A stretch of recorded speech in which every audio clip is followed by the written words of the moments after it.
황방 변성과 눈썹이 안으로 찌르는 증상이 있다.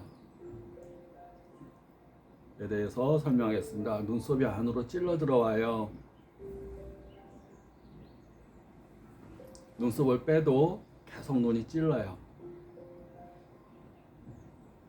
저는 고질적 눈질환 치료 30년을 하고 있으면서 고질적 눈질환 치료 책 4권을 저술한 눈사랑의 원장 강석훈입니다. 반갑습니다.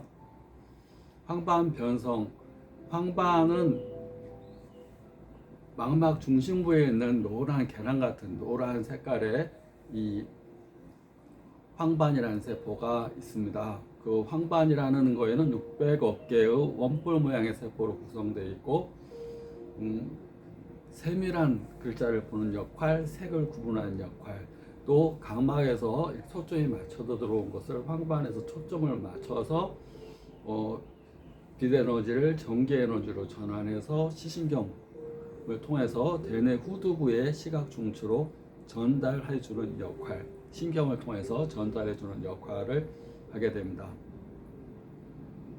600억 개의 세포가 유전자에서 분비되는 단백질을 촉매로 해서 빛에너지를 전기에너지로 바꾸는 역할을 하게 됩니다. 망막 주변부에는 1조 개의 세포가 시야를 구분하는 역할, 또 명암을 구분하는 역할, 밝고 어둠을 구분하는 역할을 하게 되고, 망막 중심부의 황반에서는 600억 개 원뿔 모양의 세포가 세밀한 걸 보게 하고, 또 색을 구분하게 하고, 또 그런 것들이 모아져서 대뇌 후두부로 우리가 보는 것을 금방 알 수 있게끔 시각을 전달하는 역할을 하게 됩니다.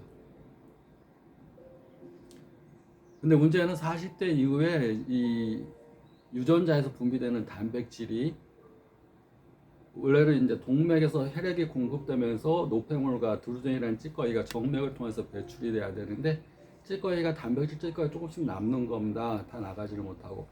그것이 단백질 찌꺼기를 드루젠이라고 표현합니다.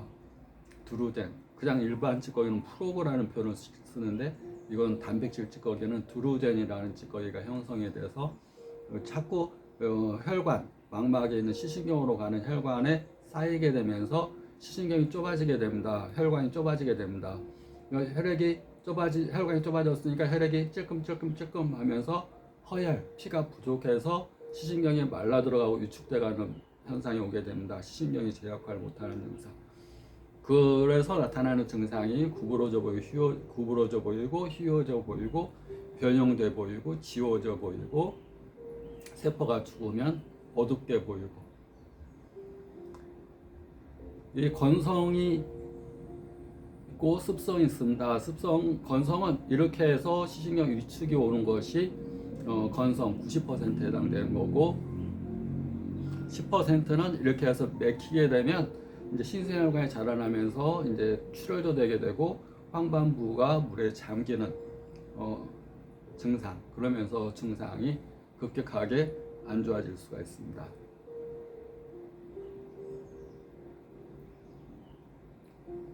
이 황반 변성의 증상을 앓으면서 이제 그 당뇨망막병증도 있을 수 있고, 당뇨합병증이 굉장히 심한 분도 있을 수 있습니다. 당뇨병이 한 15년에서 20년 되면 당뇨망막병증이 오면서 실명을 하기도 하고, 또 한쪽 눈에는 황반 변성이 와서 또 심하면 시력저하, 시력장애가 발생할 수 있습니다. 그러면서 눈이 이렇게 눈꺼풀이 밖으로 이렇게 튀어나와야 되는데, 이 눈꺼풀이.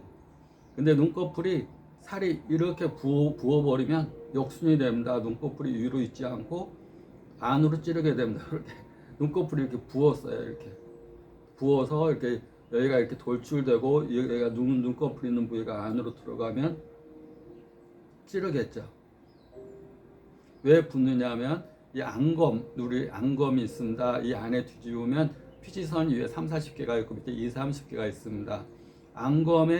안검이라는 거 눈꺼풀을 안검이라고 그런다. 이렇게 한자로 유식하게 상안검, 하안검, 위에 눈꺼풀, 아래 눈꺼풀이라는 얘기입니다. 근데 눈꺼풀이 이렇게 밑에가 이렇게 살이 찌고 당이 쌓이고 그러면서 지방이 쌓이고 살이 하면서 이게 뒤집어진다. 이렇게 해서 됩니다. 밑에도 이렇게 해서 여기가 부어오르면서 눈꺼풀이 일반적으로 밑에가 찌르는 경우도 많이 있고 위에가 이렇게 역순으로 되면서 찌르는 경우가 있습니다. 한방에서는 이 병명을 도척곤모라고 그럽니다. 아, 이거 뒤집혔다. 이렇게 나와야 되는데 뒤집어펴서 이게 눈썹이 안으로 찌르니까 여기 눈썹이 안으로 찌르는구나. 양방에서는 눈썹 빼는 수밖에 없습니다. 매번 눈썹 빼고 그래도 안 되면 쌍꺼풀 뒤집어야지. 쌍꺼풀. 근데 밑에 쌍꺼풀은 하기 힘들다. 어떻게 밑에 쌍꺼풀 하겠습니까? 밑에 뭐 수술한다 이러면 안검이 부어서 이게 뒤집어지는 겁니다. 순환이 안 돼서 붓는 거죠. 이 안에 피지 같은 것이 쌓이고 또 이 여기가 부풀으면서 뒤집어서 들어옵니다. 안검을 주관하는 장기는 한방에서는 내부 장기와 연관시켜 봅니다. 상안검, 하안검. 하안검은 위장경락과 연관이 되고 경락이라고 그랬습니다. 에너지가 통하는 길, 버스 노선처럼 신경 통하는 길처럼 에너지가 통하는 길, 경락, 위장경락이 여기서 승급이라고 그래서 여기서 시작해서 쭉 둘째 발가락에 여태라는 절까지 경락이 쭉 흐릅니다. 젖꼭지를 통해서 위장을 통해서 쭉 허벅지를 통해서 둘째 발가락에 여태 양경락이니까 위에서 아래로 내려갑니다. 경락의 기운이. 위에는 비장경락이 흐릅니다. 이 안에는 방광경락, 경락의 기운이 여기도 이렇게 해서 올라가서 쭉 해가지고 비장경락 또 이쪽에서 올라가서 방광경락 여기 위에는 비장경락 위아래가 그래서 이제 경락으로 치료할 때 위에가 뒤집혀졌어요. 그러면 경우는 비장경락을 치료하고 아래가 문제가 생겼어요. 그러면 위장경락을 치료하게 됩니다. 위아래가 다 그랬어요. 그러면 비장경락 안검을 주관하는 건 눈꺼풀 살을 주관하는 것은 비주기육이라고 그래서 비장은 기육, 살과 이 살을 덩어리를 주관한다 그럽니다. 왜 이렇게 살이 안 쪄? 밥 잘 먹어야지. 비유가 안 좋아서 뭘 먹질 못해요. 우리 비장은 살과 연관이 됩니다. 너무 살이 찐 사람들은 뭐든지 잘 먹어. 비유가 좋아가지고 비장, 비유가 좋아. 밥통이 크다 이게 밥통이. 뭐든지 먹으면 밥통이 또 뜨거워서 금방 소화가죠. 소화가 안 되는 사람은 밥통이 적어요. 밥통이 적고 또 밥통이 뜨겁지도 않고 차요. 음식물이 오랫동안 머물러 있고 조금만 머물러도 금방 차가지고 소화가 안 돼요. 비장 마른 사람, 살찌는 사람은 마구 먹어도 밥통이 커서 마구 들어가는 사람. 그것이 비장과 연관시켜서 봅니다. 여기도 비주기육, 살덩어리는 비장경락에 주관합니다. 그래서 치료를 하게 됩니다. 또 비장경락이 또 당뇨하고도 연관됩니다. 당뇨 한방에서는 비장이 현대명으로는 췌장을 얘기하는 겁니다. 췌장. 그래서 비장에 병이 든다 그러면 췌장과 연관이 많습니다. 그래서 당뇨병에도 비장경락으로 치료하는 경우가 많습니다. 근본적으로 음식을 기름진 걸 먹지 않고 여기 부어있는 살이 빠져야 되니까 좀 소식하는 게 한 80% 정도 음식을 먹고 20-30%는 좀 안 먹는 게 좋습니다.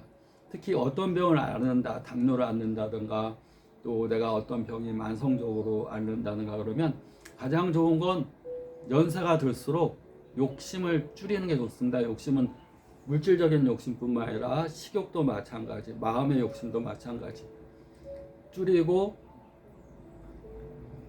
뭐든지 이 새로운 경험을 하는 것도 좋습니다. 배우고 학습하고 경험하는 건 좋은데 탐욕이라는 거, 지나치게 갖는다든가 지나치게 집착한다든가 다 스트레스로 작용됩니다. 집착, 노력 굉장히 좋은 걸로 표현을 하는데 노력도 지나치게 하게 되면 뇌에서는 스트레스라고 생각해서 콜티졸이 왕창 분비돼 버립니다. 비장경락 치료해서 하게 되고 이게 좀 살이 빠지려면 소식해야 되고 또 치료는 비장경락을 치료해서 치료를 하게 되면 많이 좋아지고 당이 있는 경우도 혈당이 좀 빠지고 살이 좀 빠지고 여기 있는 살이 우리가 며칠 굶으면 홀쪽 들어갔다고 그렇게 얘기를 합니다. 여기 너 눈꺼풀이 홀쩍 들어갔네. 왜 이렇게 뭐 걱정했어? 왜 이렇게 뭐 밥 못 먹어? 이렇게 비장경락 치료해서 눈꺼풀이 이렇게 뒤집어서 이 눈썹이 뒤집어서 눈을 찌르는 거를 치료합니다. 비장경락.